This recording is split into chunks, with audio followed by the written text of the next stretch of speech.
સુપ્રસિદ્ધ અંબાજી ચાચર ચોકમાં નવરાત્રીના ગરબા નહીં યોજાય. સતત બીજા વર્ષે પણ ખેલૈયાઓનું સપનું રોડાયું. ગરબામાં ભારે ભીડ થવાની શક્યતાને લઈ પણ અંબાજી મંદિરના ચાચર ચોકમાં ગરબાનો કાર્યક્રમ મુલતવી રખાયો છે.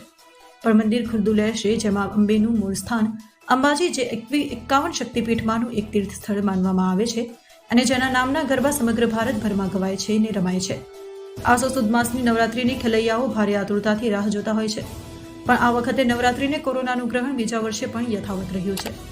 મહેશભાઈ પંડ્યા, પ્રમુખ નવયુવક પ્રગતિ મંડળ અંબાજીએ જણાવ્યું હતું કે જો કે રાજ્ય સરકારે 400 માણસો સુધીની પરવાનગી આપી છે, પણ આપ જે 5 દ્રશ્યો જોઈ રહ્યા છો તે જોતા શક્તિપીઠ અંબાજી મંદિર ચાચર ચોકમાં હજારોની મેદની જોવા મળી રહી છે ને આટલી મોટી સંખ્યામાં લોકો એકત્રિત થાય તો કોરોનાનું સંક્રમણ ફેલાવાની શક્યતા રહેલી હોવાથી છેલ્લા 60 વર્ષથી મંદિર ચાચર ચોકમાં ગરબાનું આયોજન કરતું નવયુવક પ્રગતિ મંડળ આ વખતે સતત બીજા વર્ષે પણ ગરબાનો કાર્યક્રમ નહીં યોજવા નિર્ણય લીધો છે.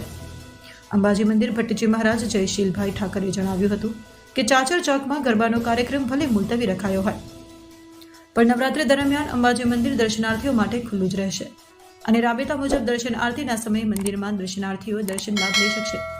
પ્રથમ નવરાત્રિએ નિજ મંદિરમાં શુભ મુહૂર્તમાં ઘટ સ્થાપન કરી ઝવેરા વાવવાનો કાર્યક્રમ પણ પરંપરાગત રીતે યોજાશે. જોકે ગત વર્ષે કોરોના મહામારીને લઈને ગરબાના કાર્યક્રમ સહિત મંદિર પણ દર્શનાર્થીઓ માટે બંધ રખાયું હતું. પણ ચાલુ વર્ષે કોરોના મહામારીમાં થોડી રાહત થતાં દર્શનાર્થીઓ માટે મંદિરના દ્વાર ખુલ્લા રાખવામાં આવ્યા છે. પણ ખેલૈયાઓ આ વર્ષે પણ માતાજીના ચોકમાં ગરબાનો આનંદ નહીં માણી શકે.